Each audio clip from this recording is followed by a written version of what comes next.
বাংলাদেশের যে রেল আছে, এই রেলে কিন্তু আপনারা দেখতেই পারতেছেন প্রত্যেকটা জায়গাতে কিন্তু ক্লিপ নাই। এই যে ক্লিপগুলো না থাকার এগুলো কারণ বা এগুলো জন্য কে বা কাহারা দায়ী, আসলেই এগুলো আমরাই বলে পারতেছি না। আমি এর আগেও অনেকগুলো ভিডিওতে আপনাদেরকে দেখাইছি, মানে এত পরিমাণ রেলের মধ্যে প্রত্যেকটার মধ্যে আপনি দেখবেন যেদিকে ক্লিপ থাকে না, ক্লিপ নাই। আপনারা দেখতেই পারতেছেন এই যে ক্লিপ নাই, এই ক্লিপগুলো কেন নাই?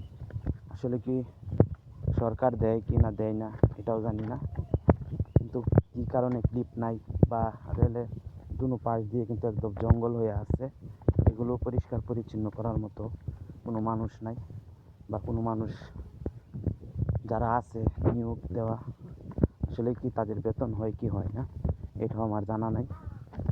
তারা কি কারণে কাজ করে না? রেলের দুনো পাশ দিয়ে কিন্তু একদম জঙ্গল হয়ে আছে।